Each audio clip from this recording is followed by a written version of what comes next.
Amado Mestre, querido Deus, nós queremos te agradecer por essa noite e agradecer pela oportunidade de nós estarmos aqui em tua presença para juntos, ó Deus, estudarmos a tua palavra e aprendermos com ela a tua vontade para a nossa vida. Nós agradecemos em nome de Jesus. Amém. Ok, amados. Hoje nossa lição tem 7 textos no início, então vamos já rapidamente preencher. O poderoso de Israel, né? A partir de Êxodo, capítulo 1 até o 16, né? Êxodo 1 até o 16. Essa é um cenário novo, o povo hebreu. Gênesis registra os seus últimos capítulos, o estabelecimento das 10 tribos de Israel no Egito e as vantagens que aquela terra lhes traria, e também registra a morte de Jacó e por fim a morte de José. Então o livro de Êxodo ele trata de muitas experiências do povo hebreu num período posterior à morte de José e sua consequente saída do Egito, a entrega da lei a Moisés. As narrativas de Gênesis e Êxodo estão ligadas pela conjunção e, isso é a história do povo, que é um povo hebreu, ela tem continuidade, né? Então vamos lá, a primeira lição fala sobre Israel multiplicado, mas também afligido, né? A escravidão e a aflição de Israel no Egito foram intensas.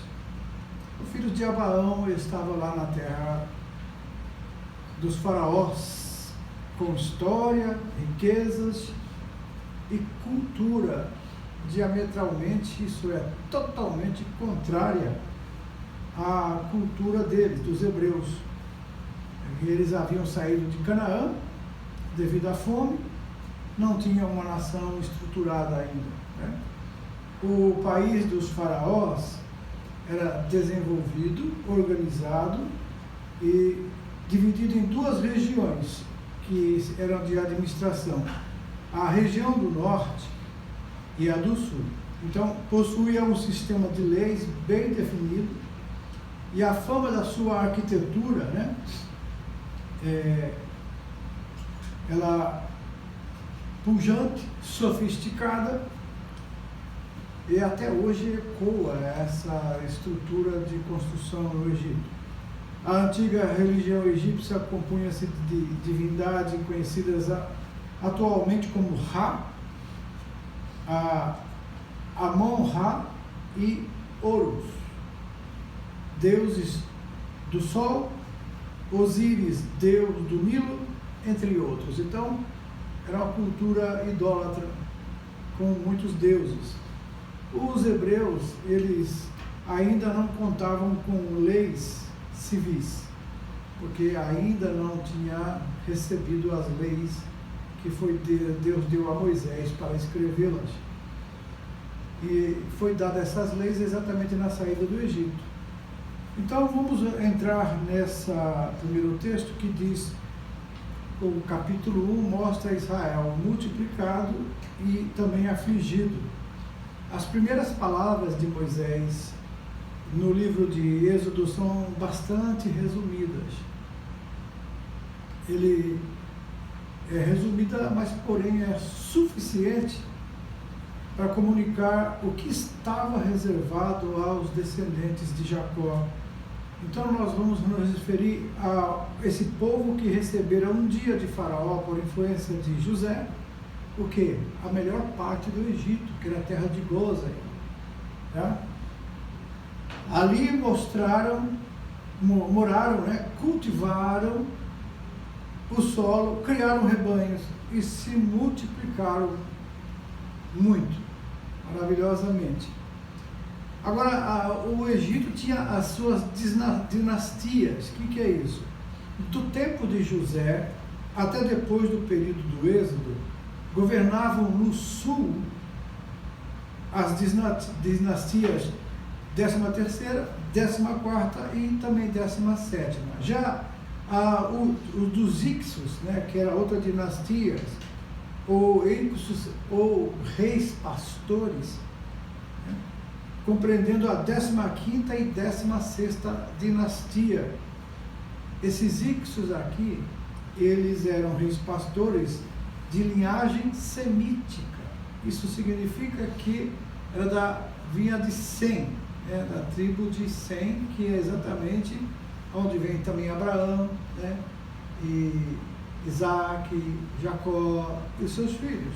E José era também semita, da descendência de semitas. Então, por isso que esses faraós eram tão bons, principalmente depois de José, né, que ele, ao interpretar o sonho de Faraó, acabou mostrando a ele como ficar rico, dependendo do que Deus ia trazer na terra, os 7 anos de abundância e depois 7 anos de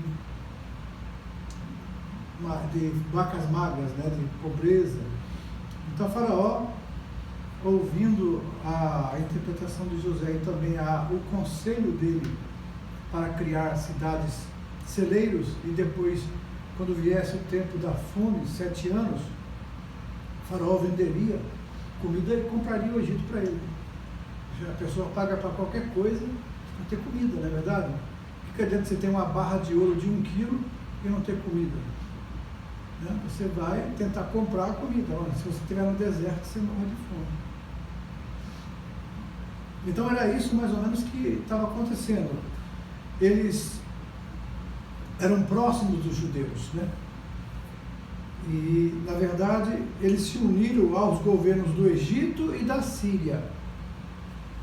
E cerca de 1700 a.C., e da 16ª dinastia, segundo o consenso, foi o faraó que recebeu José.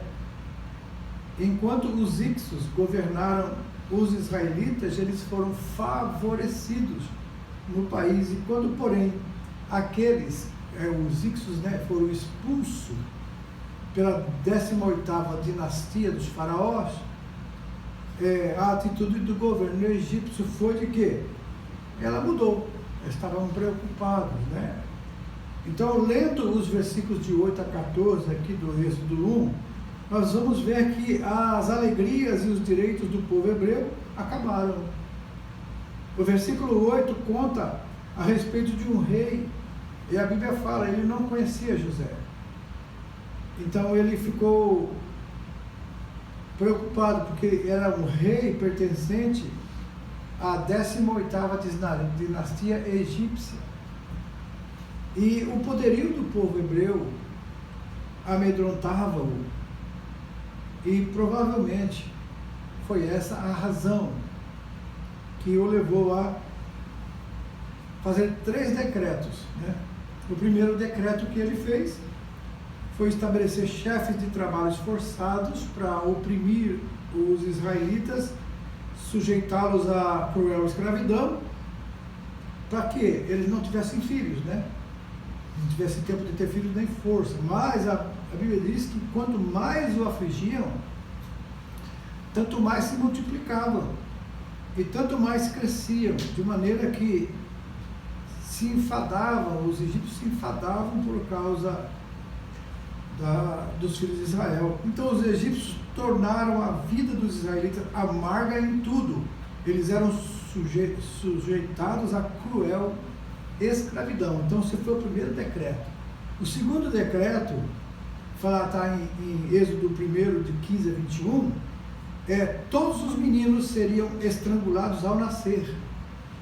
Acaso não seria aquela uma boa medida para acabar com os israelitas? Entretanto, as parteiras negaram-se a atender a essa ordem, ainda que fosse ordem do rei. Por quê? A Bíblia diz que elas eram tementes a Deus. E vamos lembrar de Atos 5:29, que distingue, separa a obediência a Deus e a obediência ao homem. A obediência a Deus manda que a gente obedeça toda a autoridade que é constituída pelo próprio Deus. Mas quando essa autoridade ela vai contra a lei de Deus, então aí você não é obrigado a obedecê-la. Só que você vai estar se submetendo à punição que essa autoridade vai te trazer, porque ela é autoridade constituída por Deus. Então, por isso que existe governos maus que maltratam os cristãos, matam, aprisionam, torturam. E Deus, que é Deus Todo-Poderoso, por que Ele não age para liberar esses cristãos? Ele deu autoridade aos homens. Agora, depende da forma como esses homens usarão essa autoridade, Deus vai cobrar deles. Todo líder é constituído por Deus. E a Bíblia diz que não existe autoridade que não tenha sido constituída por Deus. E quando você se levanta contra essa autoridade, automaticamente você está se levantando contra Deus. E é por isso que a gente precisa tomar cuidado com rebeldia, né? A rebelião, nós vamos ver que no deserto, o povo de Israel acabou entrando nessa situação e acabaram que ele perderam o privilégio de entrar na terra prometida. Lendo os versículos 8 a 14 agora, nós podemos ver que todo o benefício, o privilégio que eles tiveram, por exemplo, eles estavam na melhor terra do Egito, a terra de Gósen. Era a melhor terra, porque o faraó, na época, disse para José: escolha a melhor terra do Egito e coloque seu povo aí, sua família. E aí eles, como se multiplicavam, eles plantavam, eles criavam gado, e eles cresceram muito. E aí, quando esse faraó tomou essa dinastia, e veio a 18ª, aí ele falou assim: opa, esse povo está crescendo muito. Ele falou assim: de repente, se a gente tiver uma guerra, eles podem se aliar ao inimigo e vir contra a gente. Foi aí que ele começou a criar esses decretos para poder que o povo não se reproduzisse.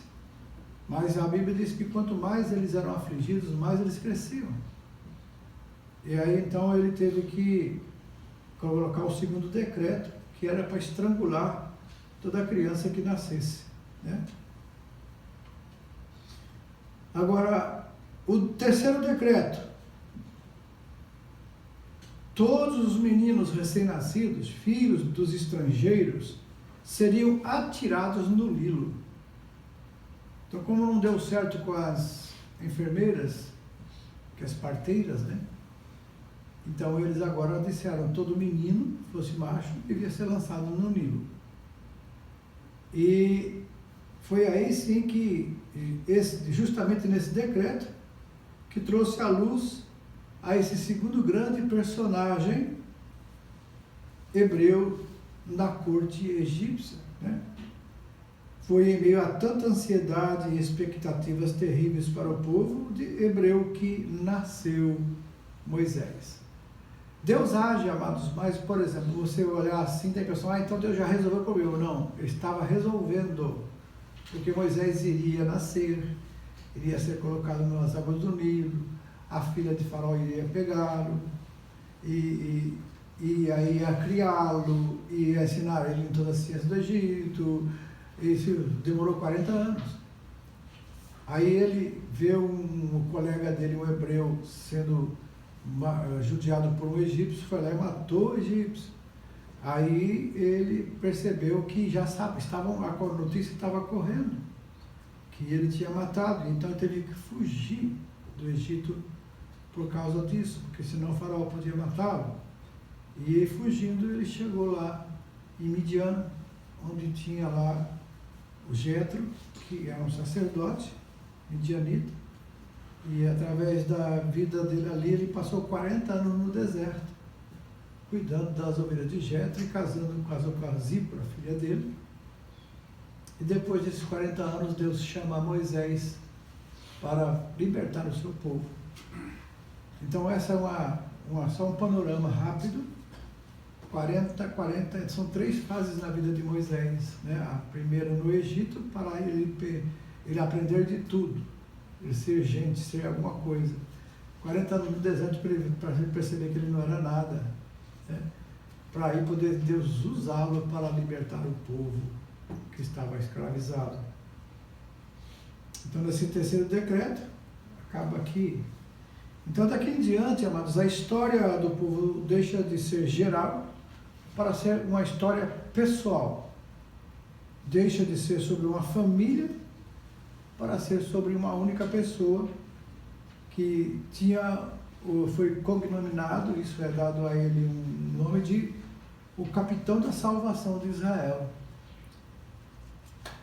Aqui vamos às questões 5.1, A2, A3, C e 4. Agora, o prenúncio de um libertador.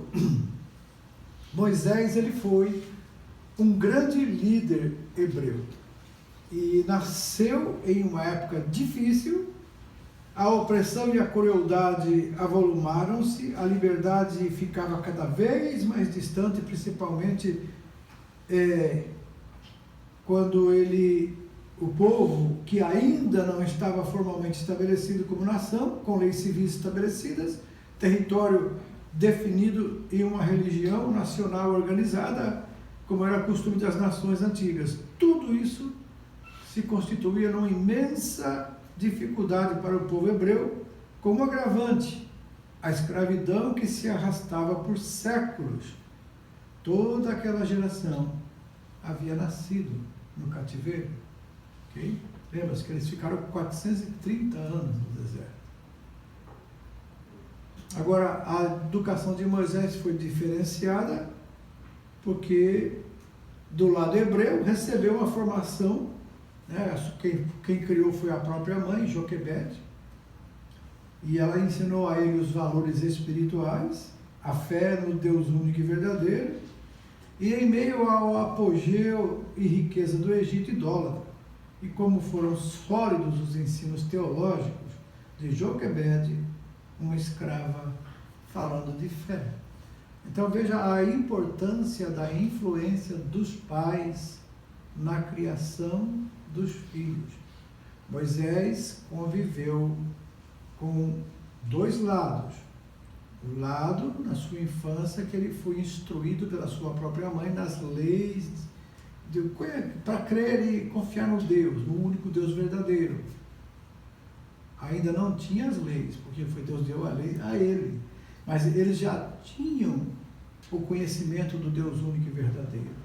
O povo hebreu era um povo que veio a partir de Abraão, que Deus tinha constituído e deu as ordens a Abraão.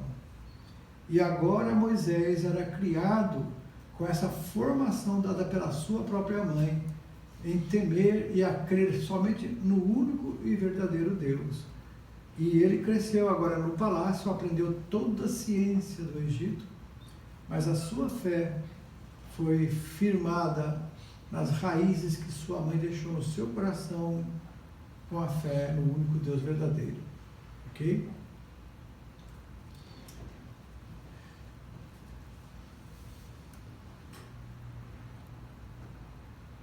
O seu nome Moisés, ele foi dado porque foi dado pela princesa, filha de Faraó, que significa o quê? Moisés. Tirado das águas, né?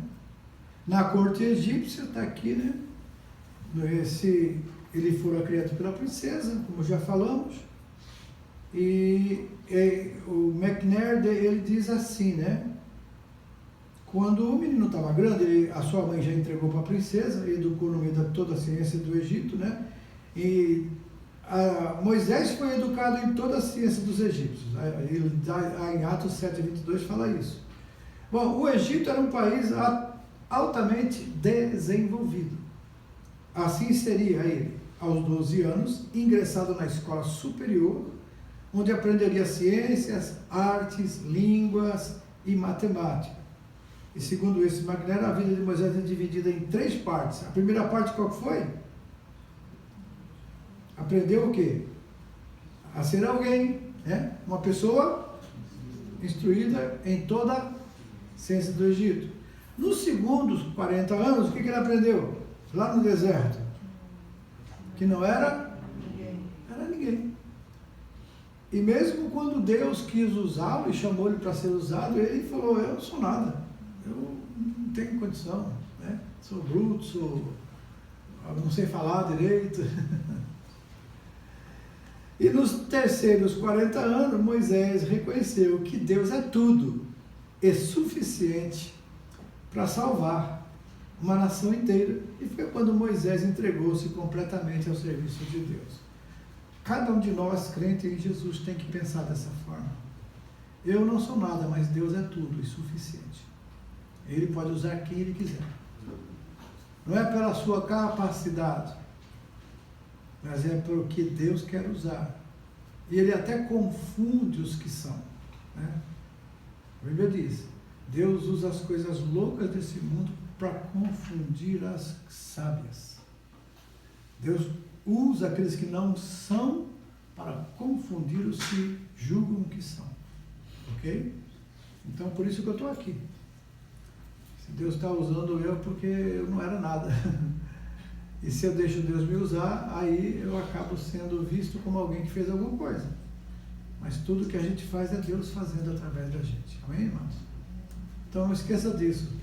Você um dia pode estar na frente de uma igreja, na frente de um grupo, na frente de alguma coisa, liderando. Lembre-se disso. O líder nunca deve se autoafirmar em si mesmo. Ele deve sempre depender de Deus. Ele deve sempre se submeter ao que Deus quer. Ele nunca pode achar que já é tudo. Porque quando ele achar que já é tudo, é porque já não está mais sendo nada. Okay? Aí, quanto mais ele se entrega na mão de Deus, como Moisés fez, mais Deus pôde usá-lo.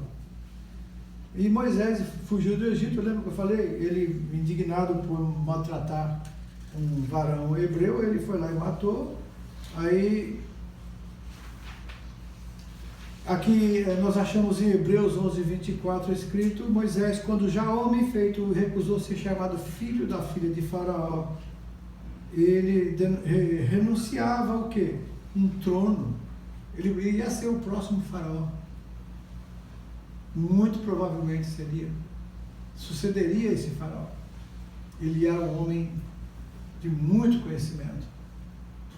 Mas ele sabia o quanto seus irmãos estavam sofrendo. E é interessante, ele podia assumir o reinado do Egito e liberar os seus irmãos, você tirar a escravatura, né? Mas não, ele preferiu por causa dos ensinamentos. E a gente estudando a história paralela, a gente vê que a constituição de um faraó, para ele assumir, tinha um cerimonial. Esse cerimonial, praticamente o faraó incorporava alguma coisa, que era muita feitiçaria. Lembra que quando Moisés foi lá, ele jogou a vara no chão e virou cobra? A dos mágicos do faraó também transformou a vara deles em cobra, serpentes. Então é muita bruxaria, muita feitiçaria e idolatria. Então, quando Moisés tivesse que ser constituído, ele ia ter que negar a Deus e aceitar aquele cerimônia. Então, por isso que eles dizem que Moisés preferiu, então, não ficar.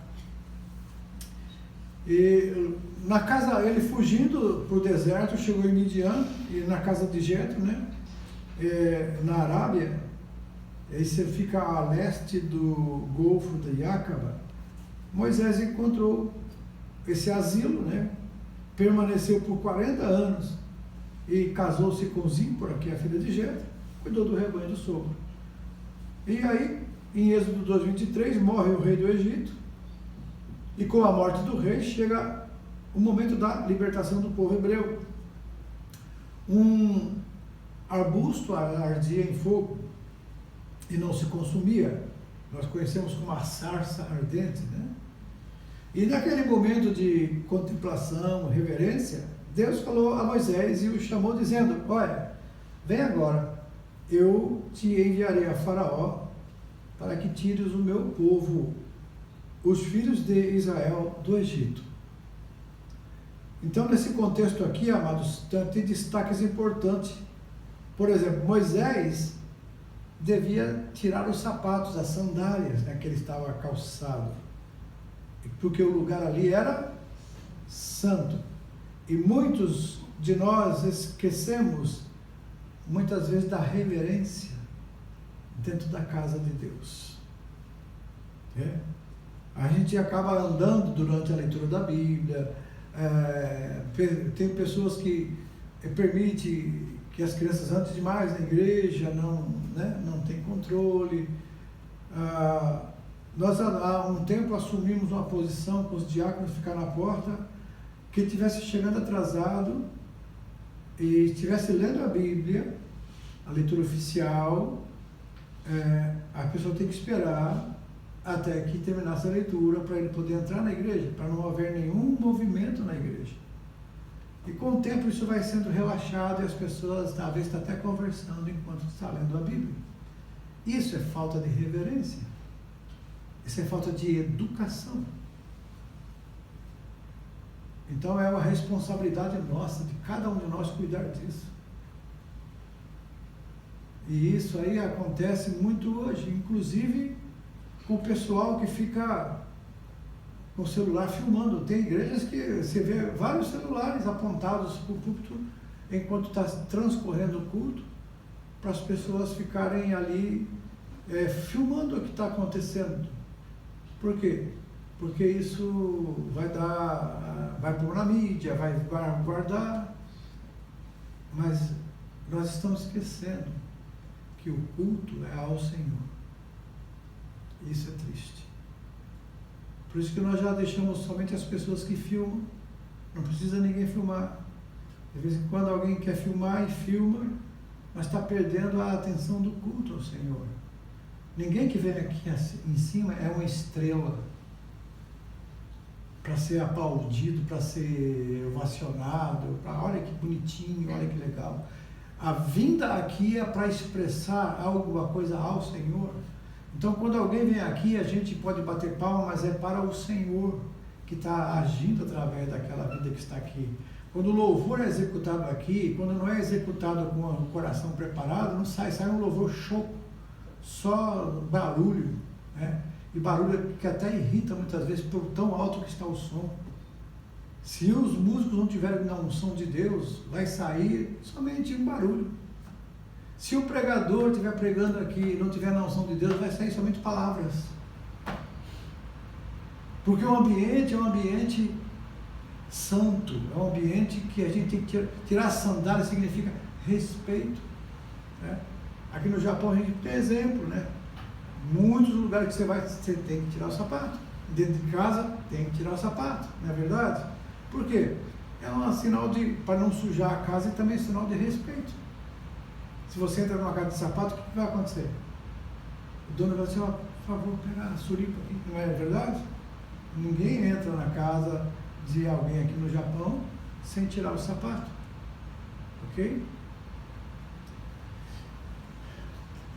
Com a autoridade divina e necessária prudência, nós devemos manter a ordem na casa de Deus.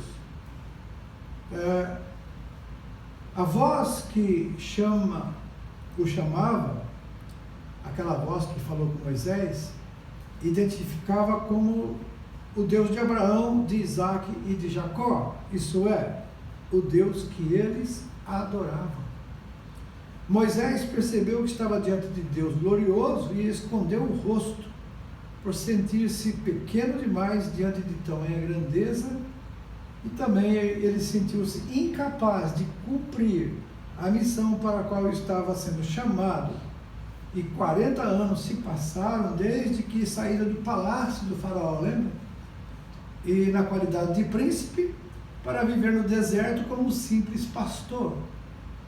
Então disse Moisés a Deus, quem sou eu para ir a faraó e tirar do Egito os filhos de Israel? Uma coisa muito importante aqui, amados, nós podemos dizer, se Deus manda a gente fazer uma coisa, a gente fala, mas quem sou eu? Se não é você, é Deus. Então você tem que falar assim, bom, eu sei quem sou, mas se o Senhor está mandando, eu vou. É isso aí, entendeu? Porque quando Deus manda, é Ele que vai agir.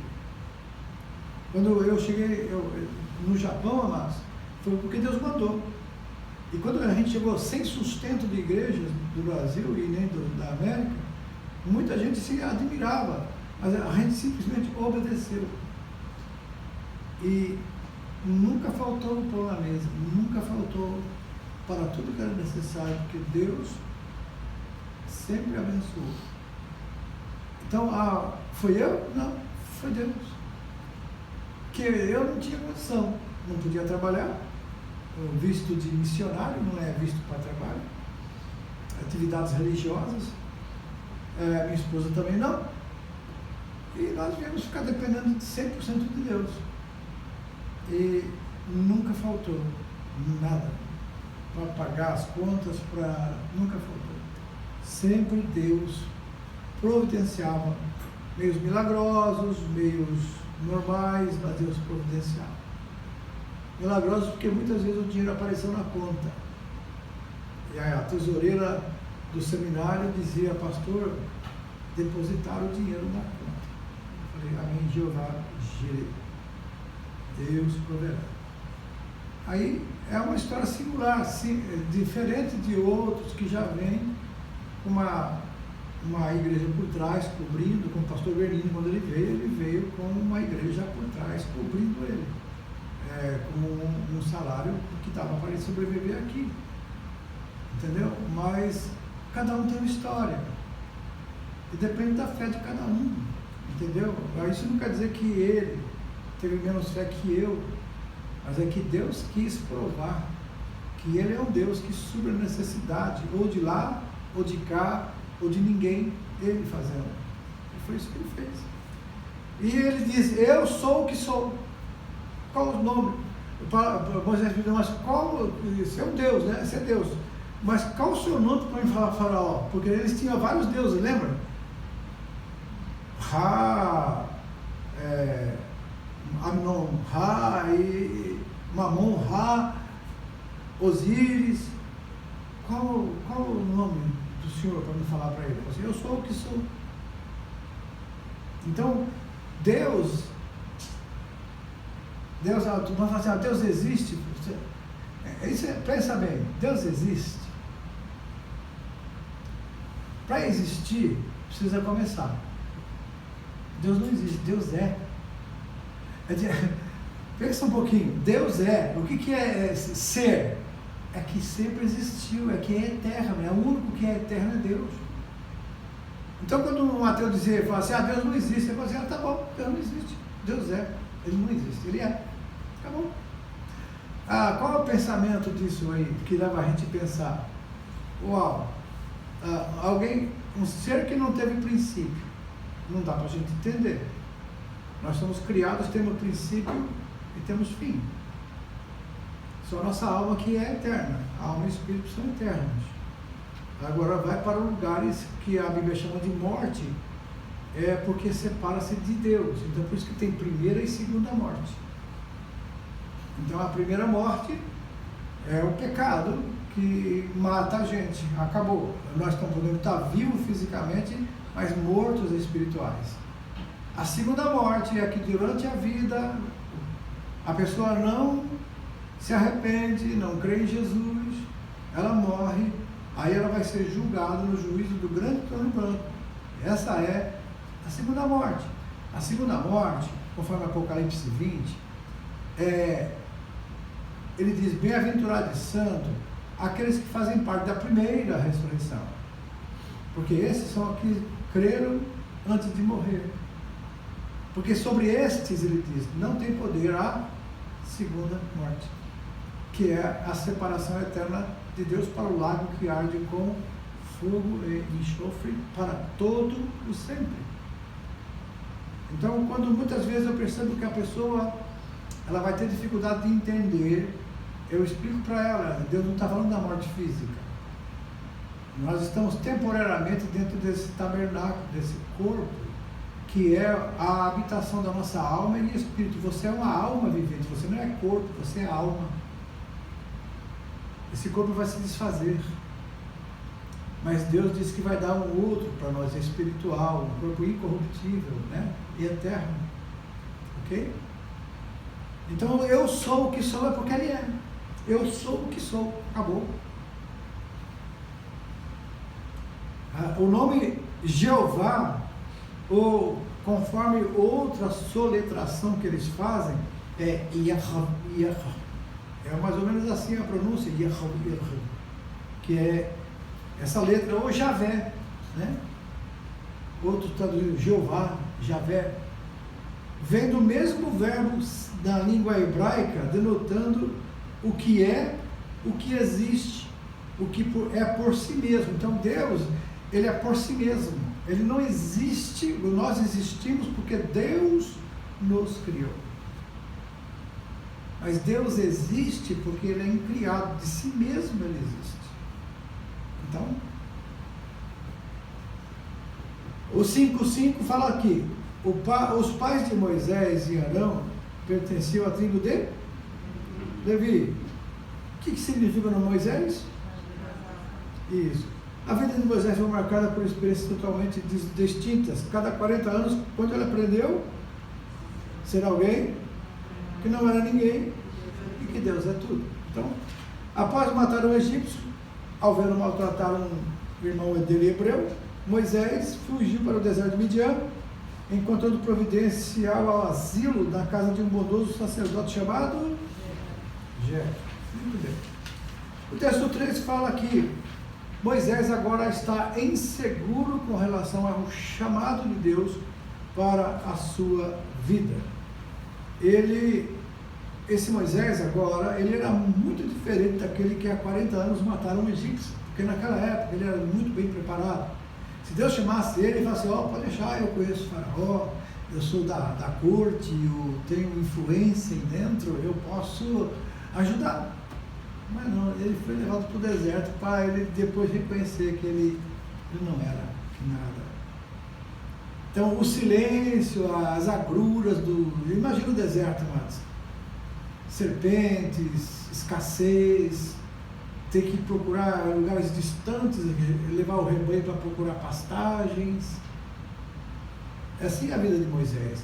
Mas também é uma vida calma, silêncio do deserto, né? Quando se fala deserto, parece que você está só, não é verdade? Eu passei por um deserto. Quer dizer, você está se sentindo só. Não sente a ajuda de Deus nem de ninguém. Estou no deserto. É isso aí.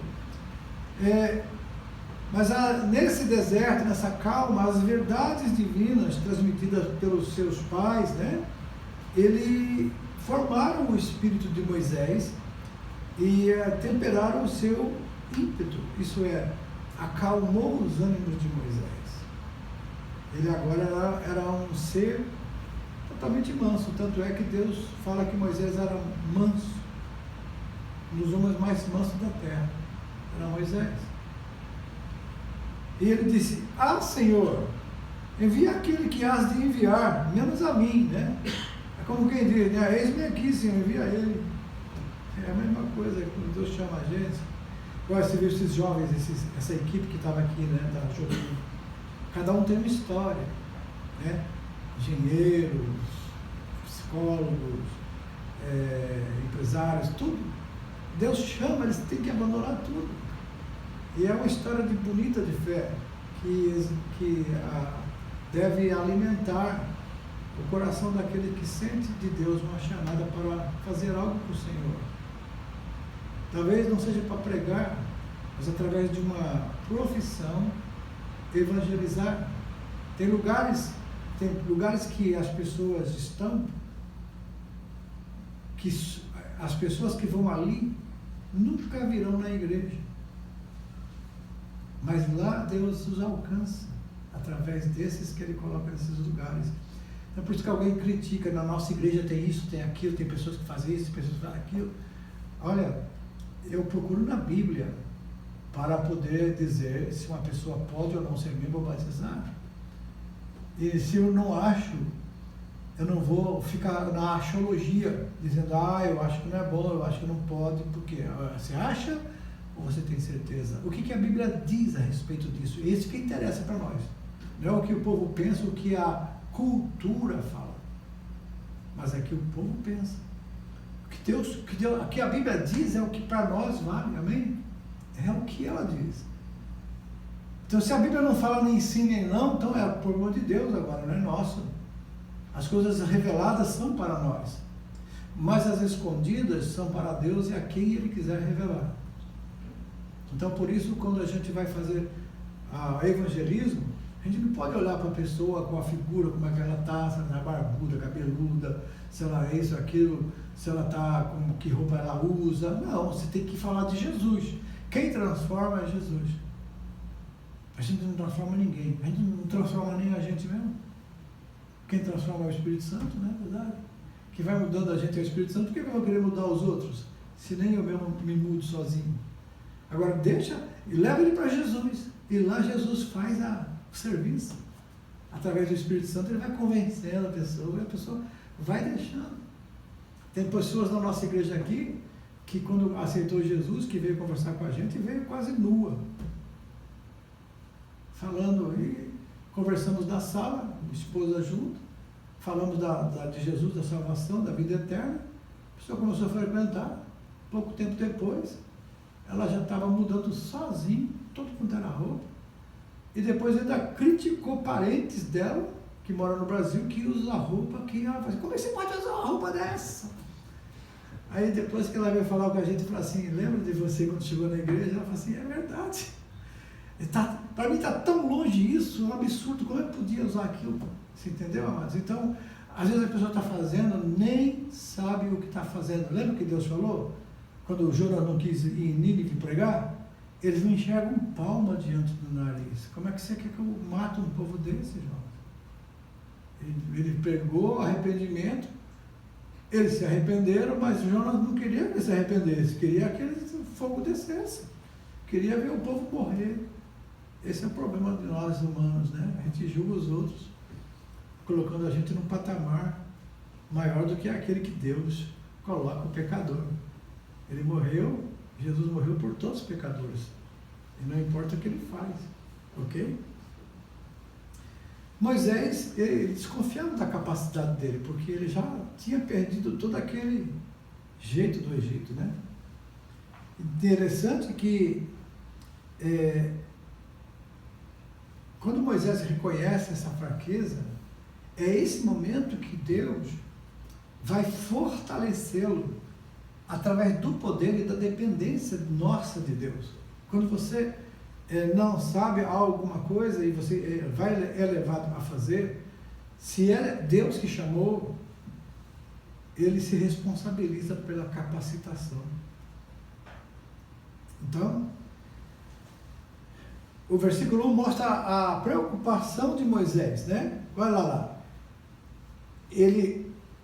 Deus fala assim, tudo bem, Moisés, você acha que você é capaz? Mas diga que eu sou o que te enviou. Então vai lá e leva essa vara. Quando o faraó perguntar para você, joga a vara no chão.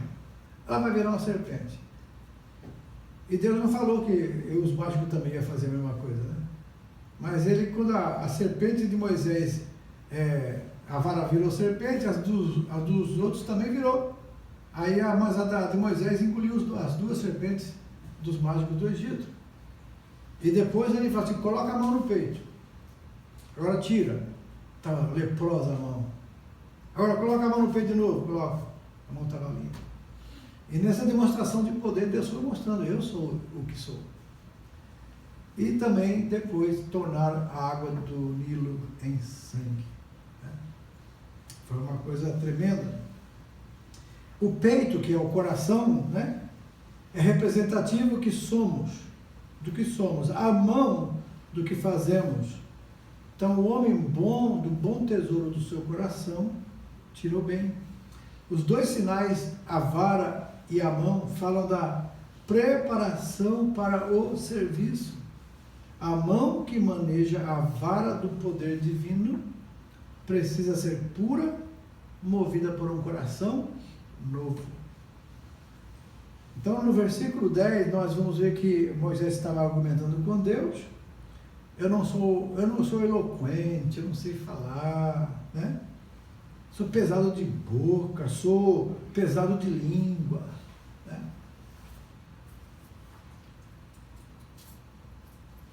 Agora, na verdade, quando nós somos chamados para uma missão, vem questionamentos. Eu falava com Deus, mas Deus, o Senhor me abençoou, eu tenho empresa, eu sou microempresário, eu tenho empregados, eu pastoreio a tua igreja, não preciso receber da igreja, ainda dou meu dízimo. Por que eu vou ter que sair e largar tudo para te servir, Senhor? Se eu já estou te servindo aqui. Você entendeu como é a coisa? A gente questiona. A gente acha, não, eu sou autossuficiente, né? Eu ainda ajudo a igreja, eu não recebo salário, ainda dou o dízimo e dirijo a igreja. Quer dizer, a gente vai dando desculpas para Deus. Mas Deus falou assim, não é isso que eu quero. Muito bom, tudo bem que você está fazendo isso, mas não é isso. Tem mais coisas para você fazer. Então foi por isso que eu tive que largar tudo, deixar tudo e obedecer. Aí você é chamado de louco, você é chamado de perdeu a razão, alguma coisa está acontecendo, mas para servir a Deus a gente tem que ser assim, ok? Então Moisés consulta o sogro. Aí Moisés agora, ele vai ter que ir, né? Aí vai lá falar com o seu sogro. E o sogro, que era um homem também temente a Deus, ele disse para Moisés, tudo bem Moisés, vai em paz, vai lá. Né? Era o genro do Jetro, né? Então Moisés, então, vai Moisés.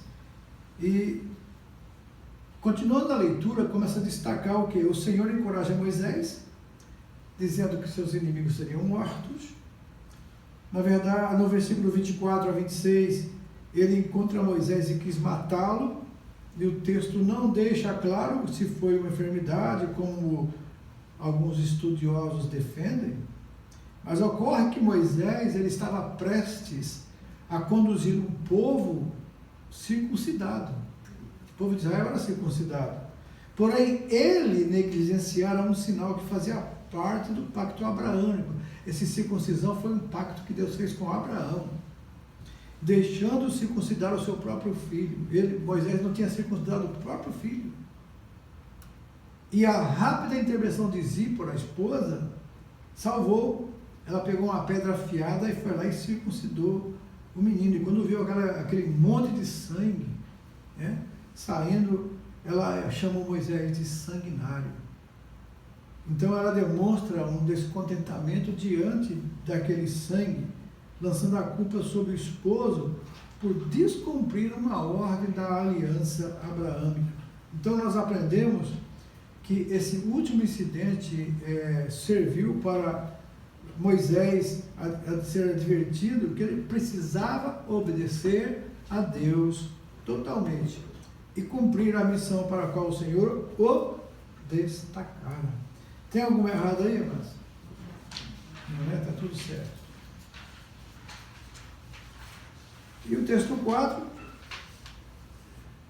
Moisés falou que não sabia falar, não conseguia falar. O que Deus fez? Falou assim, leva Abraão, seu irmão, Arão, né? Desculpa. Leva Arão, seu irmão, e lá Arão será a tua boca, né? Ele vai falar para você. Você fala para ele que ele tem que falar, aí tá Arão fala, já que você...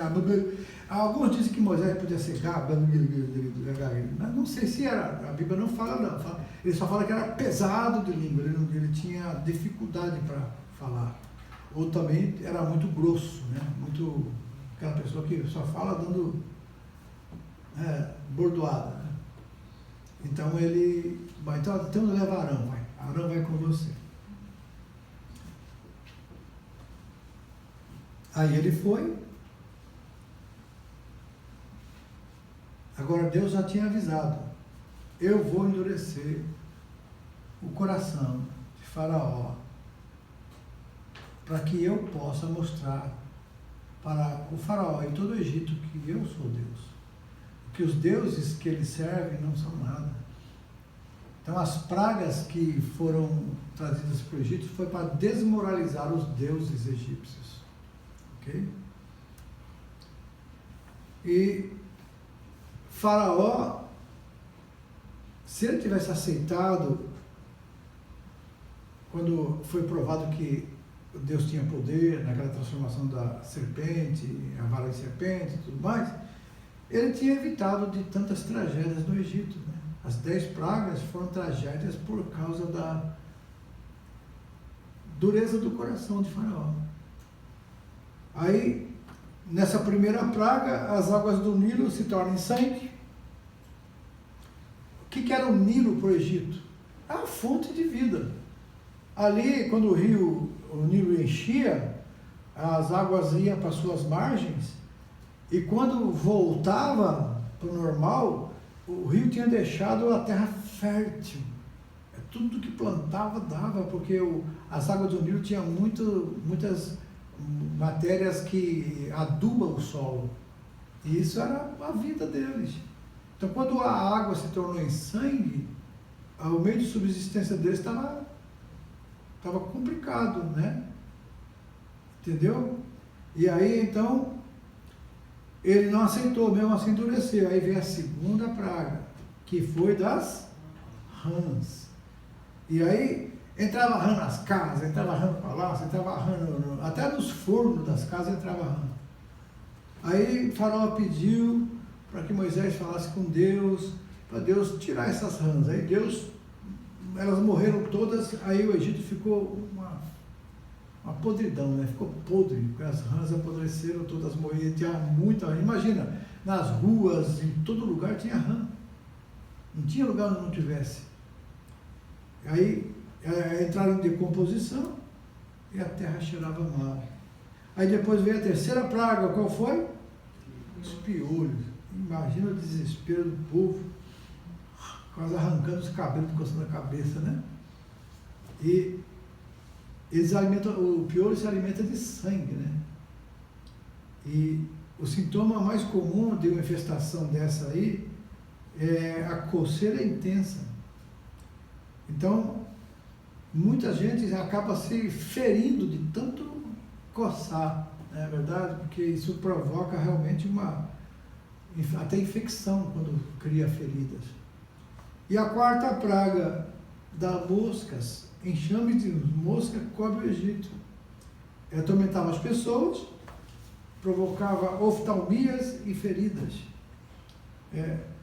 E a quinta praga era uma peste, que é a pestilência sobre o gado, morre boi, cavalo, camelo e jumentos que estavam soltos no campo. Aí vem, o coração está duro ainda, não aceita, então vem a sexta praga, que é úlceras. A mão de Deus, Moisés e Arão atiram ao ar punhado de cinza, que se torna em sarna, arrebentando em úlceras dolorosas nos homens e no gado. Não contente Faraó ainda, com o coração endurecido, vem a oitava praga, que é sétima, né? Granizo. E é uma tempestade de granizo misturada com fogo, fere e mata tudo quanto se acha no campo, homens, animais, ervas e árvores. Tudo que estava fora de casa acabava sendo morto, por causa das pedras e essa raiva, né? Aí depois dessa praga vem os gafanhotos. Esses insetos são comuns no Oriente, porém são raros aonde? No Egito.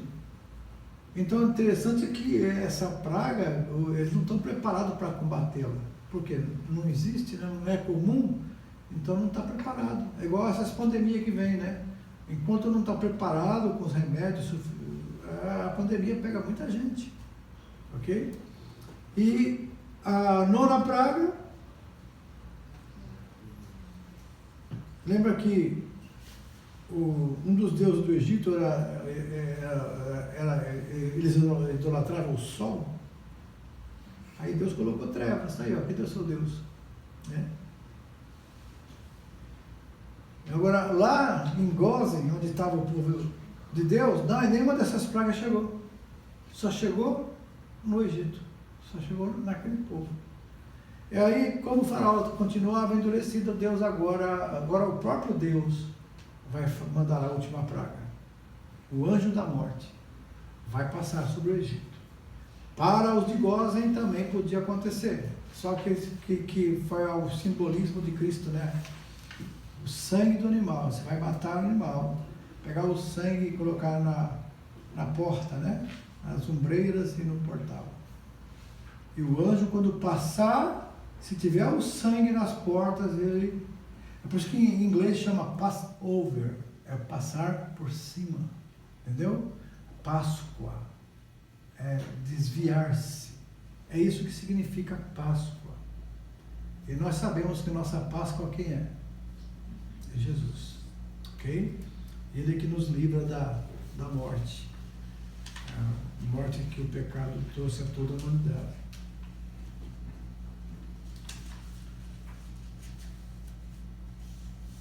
A morte dos primogênitos foi uma coisa terrível. Até o filho do faraó morreu, o primogênito. E até dos animais também. Todo primogênito morreu. Houve gemido e choro no Egito. A partir daí, faraó não queria mais saber desse povo na terra dele. E o povo egípcio ficou com tanto medo, que deu muitas riquezas para o povo.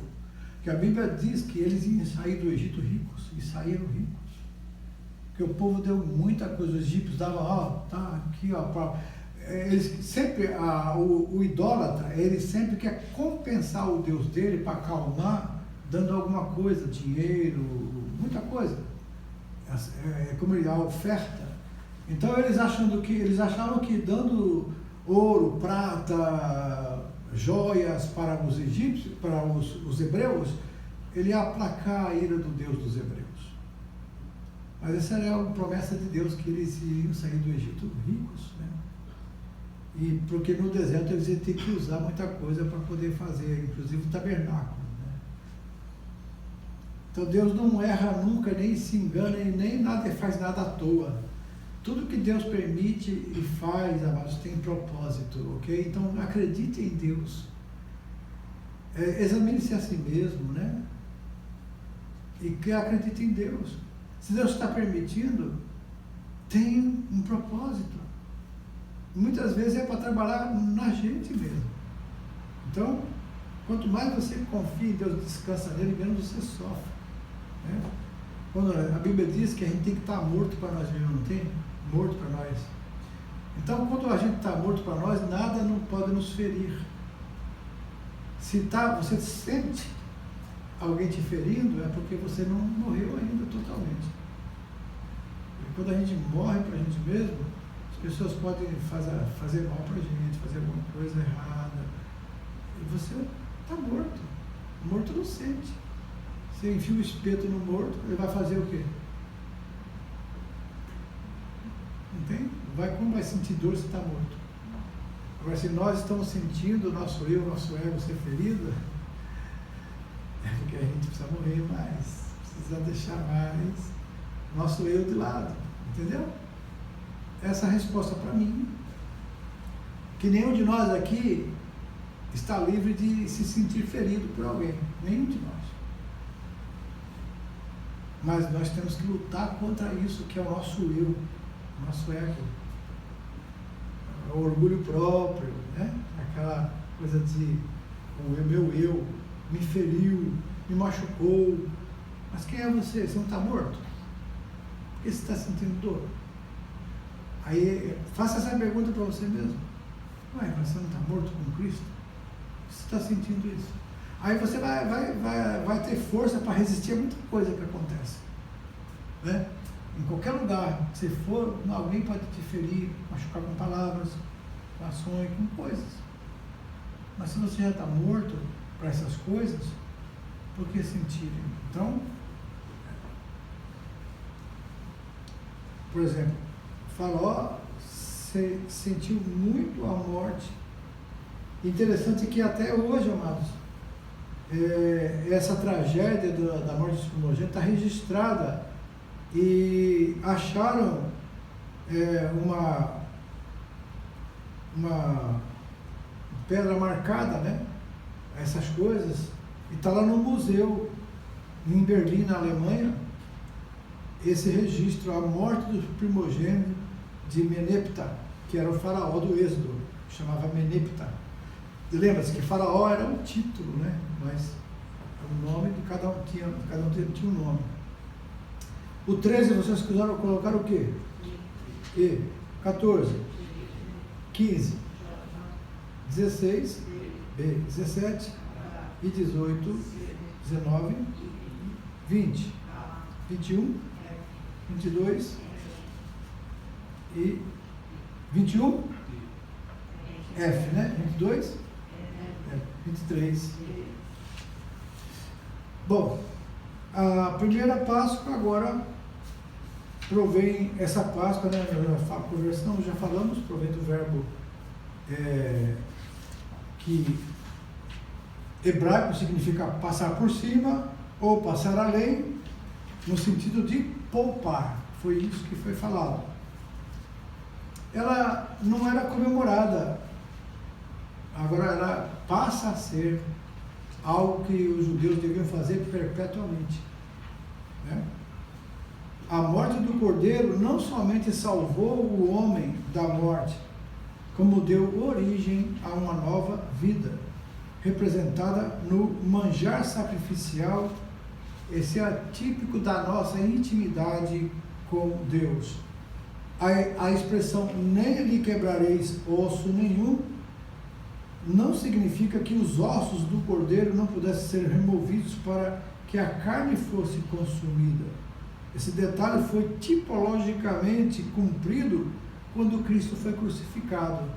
Quando eles quebraram as pernas dos dois ladrões para que eles morressem logo, porque já ia dar 6 da tarde, quando foram quebrar a perna de Jesus, ele já estava morto. Então não teve nenhum osso quebrado. Cumpriu-se essa profecia. Então tem essa alimentação dos judeus nessa época, tem as ervas amargas, conhecida como alface agreste. Além de ela conferir um gosto, um sabor até adocicado à carne do cordeiro, lembrava também a opressão no Egito. E não fosse essa opressão, Israel não teria compreendido todas as doçuras e glórias da redenção que foi revelada por Deus. O pão sem fermento, ela relembra que ao sair do Egito não tiveram tempo de esperar o pão crescer.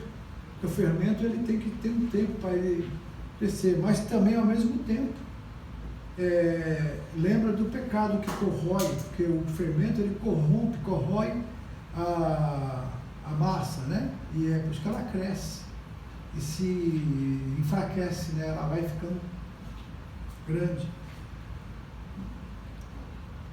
Então, na verdade, o pecado é isso. O pecado ele nos corrompe, ele apodrece a massa.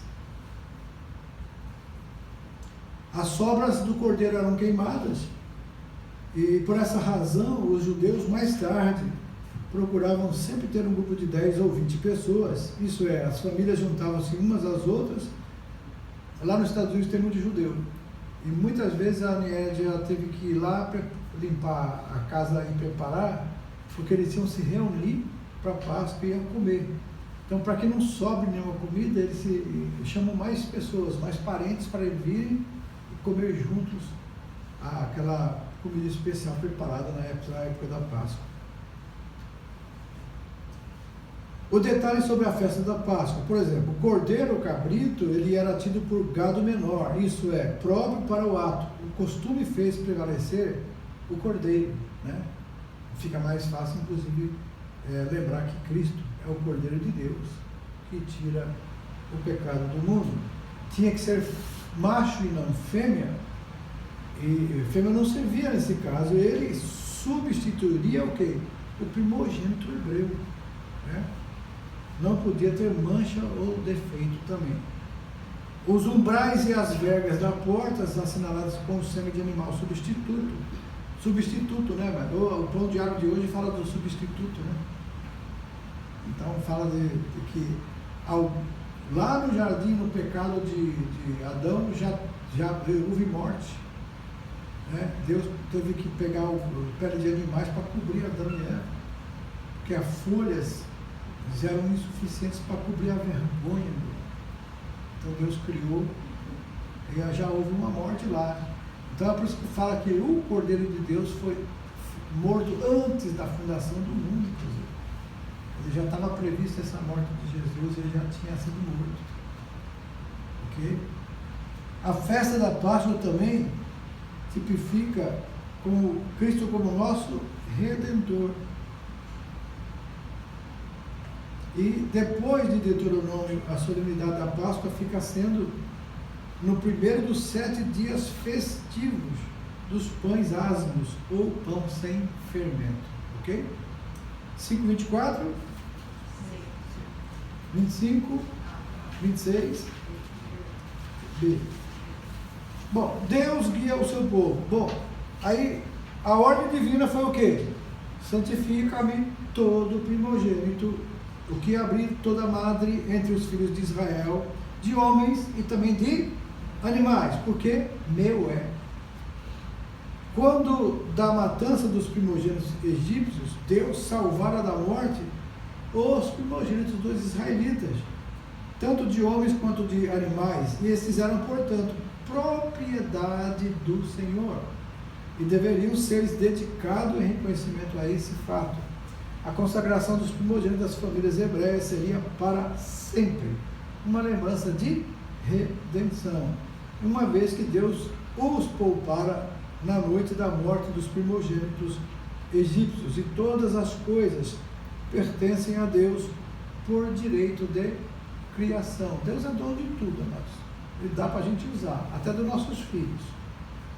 Quando a gente dedica a criança na igreja, está entregando para Deus. É seu, você está dedicando ao Senhor. Aí Deus fala, eu recebo, agora cuida para mim. Então, quando você pensar em disciplinar seu filho, em cuidar dele, ensinar, lembra, é para o Senhor que eu estou fazendo isso, porque você é dele. Isso já facilita mais você poder aconselhar, porque explica para eles que eles são do Senhor, foram dedicados, né?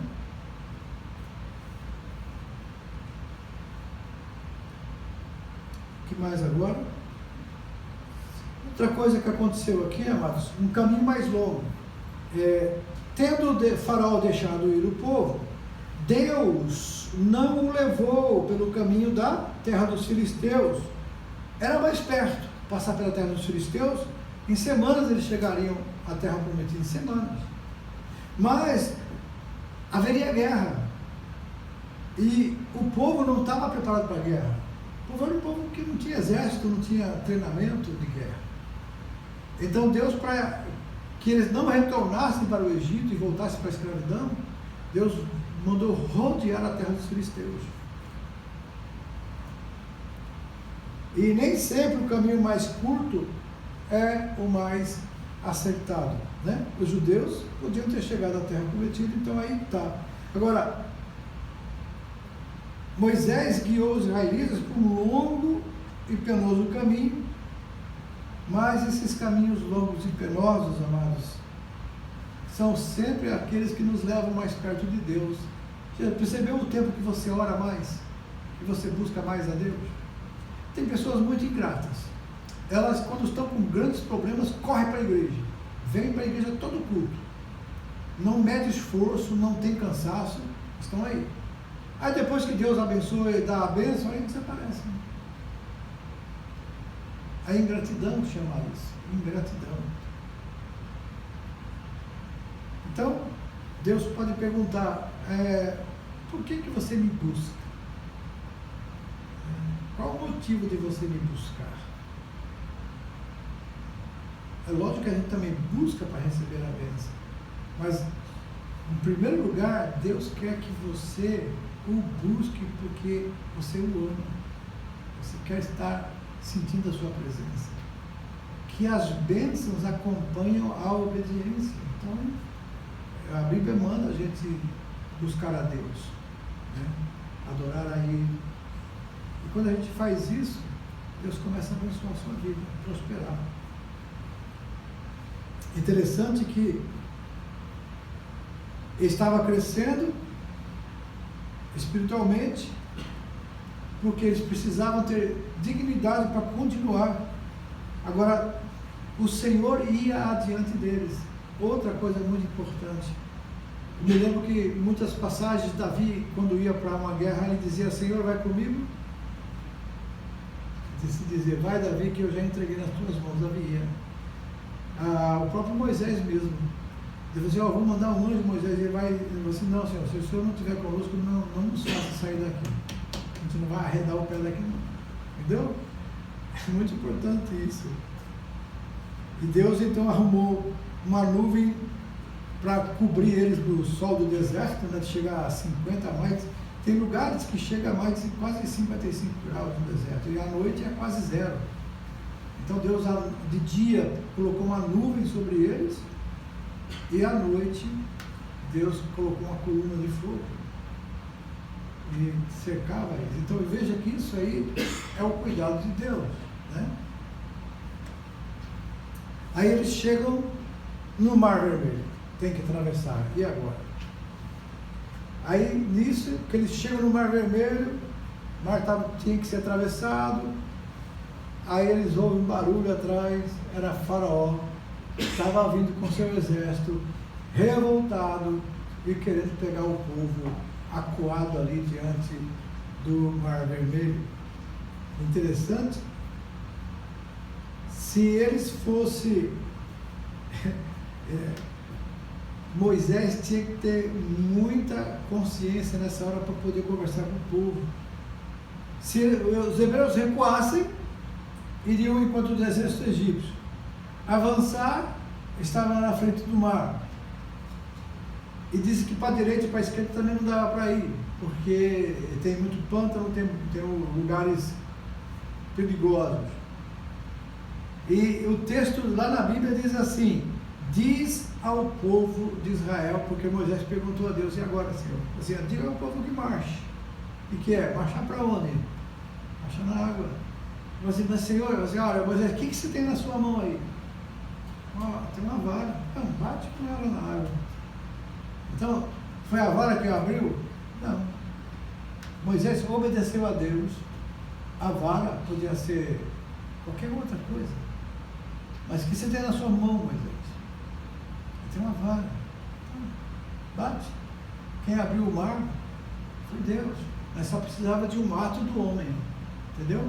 Deus pode operar milagre na sua vida, mas você precisa fazer a sua parte. Ok? Lembre disso. O grande líder Moisés teve uma fé tão firme e eficaz e possibilitou a histórica travessia do mais alto grau da fé, confiar em Deus de tal maneira que cheguemos a crer nas aparentes impossibilidades, nunca jamais descrendo dele. Deus, ele manda, a gente tem que obedecer. Deus podia fazer de outro jeito? Deus podia fazer. Podia chegar e dar uma soprada, matava o exército, mandar um bicho matar eles, as feras do deserto, matava também. Mas Deus quis mostrar que ele era Deus, porque Deus tinha dito a Moisés: os seus inimigos vão ser mortos. Lembra lá no começo? Moisés atravessou o mar com o povo, chegaram do outro lado, né? E quando eles viram, o exército faraó estava também atravessando. Estava também. Carros, cavalos, soldados, blá, blá, blá, blá, uma estrada no meio do mar. Aí Moisés tocou na água de novo, o mar se fechou e morreu todo mundo. Esse tempo atrás acharam uma roda de uma carruagem egípcia. Era de ouro. Era de ouro em volta, né? E a madeira de dentro tinha assim moído, mas o ouro está lá. O ano passado que eu li essa notícia. Então veja, eles tentam de toda forma descrer na palavra de Deus, mas a própria natureza e os cientistas, né, os arqueólogos acabam procurando e acabam achando tudo que a Bíblia diz. Tem até um autor que diz assim: e a Bíblia tinha razão, porque todo lugar que eles falam assim, é impossível que essa cidade estivesse nesse lugar. Eles começam a escavar, eles acham a cidade lá embaixo da terra. Aí eles dizem: realmente a Bíblia tem razão. Bom, nesse caso aqui, amados, quando eles passaram pelo mar, é uma espécie de batismo, sabe? A Bíblia fala sobre o batismo de Moisés. Lembra? Batismo debaixo da nuvem, né? Agora batismo atravessando o mar. Que batismo, a palavra batismo em si é imergir em água. Não é jogar água na testa, nem na cabeça, nem nada. é imergir. O batismo correto é você imergir na água. Então, agora o cântico de Moisés. Quando chega e vê tudo isso acontecendo, Moisés então cria um cântico, né? Do Egito, o povo israelita, ele trouxera apenas lembrança de choro, lamentações, gemidos. Mas agora estão salvos. E Moisés diz então: o Senhor é a minha força e o meu cântico, salvação, este é o meu Deus. Então, é um cântico de agradecimento a Deus. Sem falar que Miriam também, né, começou a dançar e cantar: só o Senhor é Deus, só o Senhor é Deus, né? Aí depois chegam nas águas de Mara. O povo o primeiro ponto da parada além do Mar Vermelho, depois que atravessa, é Mara, que significa amarga. Ainda hoje há dessas fontes, mais ou menos salobras, na costa ocidental da península do Sinai, né? Sinática. Um pedaço de pau indicado por Deus, extraído de uma árvore e jogado à água, ela transformou a água de salobra em água potável. O ramo em si, amados, não tinha nada a ver, mais uma vez, não é a coisa que tem poder, né? Igual a da arca, né? Tem muita gente que acha que pondo a arca dentro da igreja, hoje em dia, ali vai ter poder. Não, a arca, inclusive, foi tomada, né? Um dia que a glória de Deus se foi, o povo pecou, aí eles levaram a arca para ver se ganhava a guerra e os inimigos tomaram a arca deles. Só que lá no rei Dagon, o Dagon 2 vezes caiu, né? Caiu de cara no chão, porque colocaram a arca dentro da casa de Dagon. E a arca do teu Dagon estava caído, levantaram ele, puseram de novo, aí caiu de novo, quebrou mão, pé, cabeça, tudo aí. Aí mandaram devolver a arca, tira isso daqui. Para o povo de Deus não tinha mais poder, mas Deus não deixou que o inimigo zombasse da glória dele. Pois ali a arca representava a presença de Deus. Representava, porque quando o povo caiu em pecado, a presença de Deus saiu da arca. Ficou apenas uma arca feita de madeira e revestida de ouro. Só isso.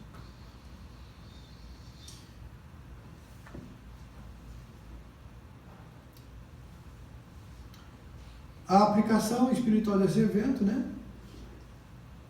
Que um belo símbolo do madeiro da cruz de Cristo, mediante a qual o cristão encontra suavidade para as dores da vida. Isso é, de amarga a vida torna-se doce. Ok?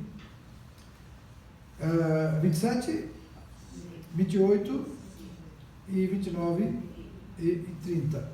Sim. Agora, vem a segunda murmuração dos judeus. É um Deus condescendente. Êxodo 16, 17. O que diz aí? Leia todo mundo. Toda a congregação dos filhos de Israel murmurou contra Moisés e Arão no deserto. Então nós podíamos ter muitos comentários sobre essa murmuração.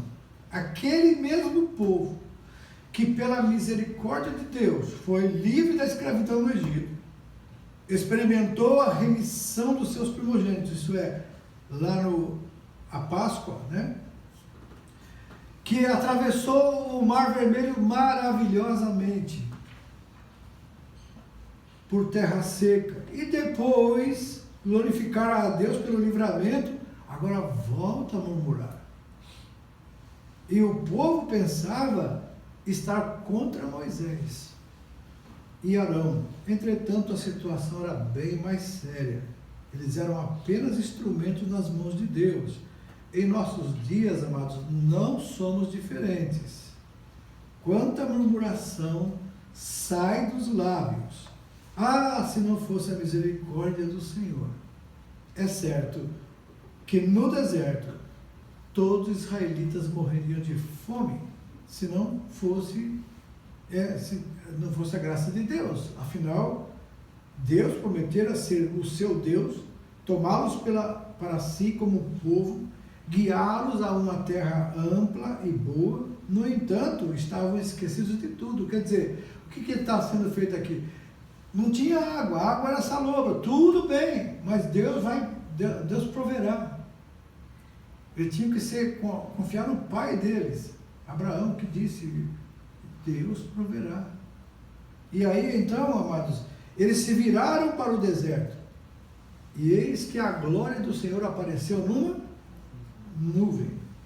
Aí no deserto eles tiveram pão, tiveram carne, esse fenômeno das codornizes, né? Voavam em bandos e embaixo, eles podiam pegá-las e comeram. Alguns deles morreram de tanto comer, né? Saía a carne até pelo nariz, de tanto que eles comeram, a gula, né?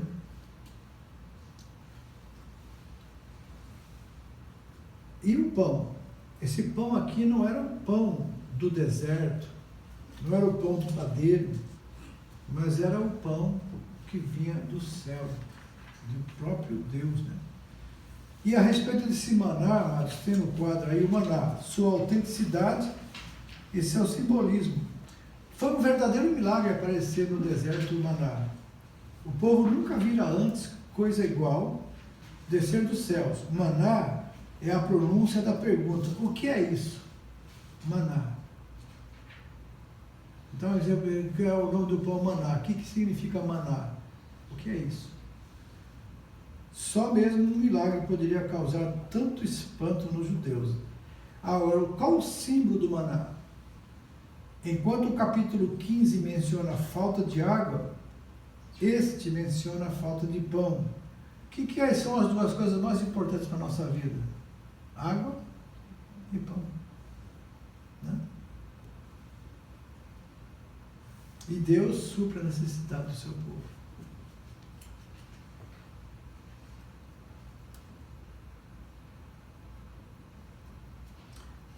Esse evento também ensina-nos que esse mundo e os desertos dele nunca vão alimentar nossa alma. Tudo que o mundo tem a oferecer seca a alma. Só Deus pode prover ou saciar a nossa alma. E foi no deserto que Deus provou isso. O maná estava no deserto, mas não era do deserto. Ele era o pão do céu. Seu sabor não era terreno. Sem dúvida, fala-nos de Cristo, sua humilhação aqui na terra. Cristo é o verdadeiro pão do céu. Ele mesmo falou, eu sou o pão. Minha carne é verdadeiramente comida. Meu sangue é verdadeiramente bebida. 31, 32, 33, 33, é C. 34, A, 5, 36, 37, 38, 39 e 40. Muito bem. Vamos dar um break? Daqui a pouco a gente volta para a introdução da dispensação da lei.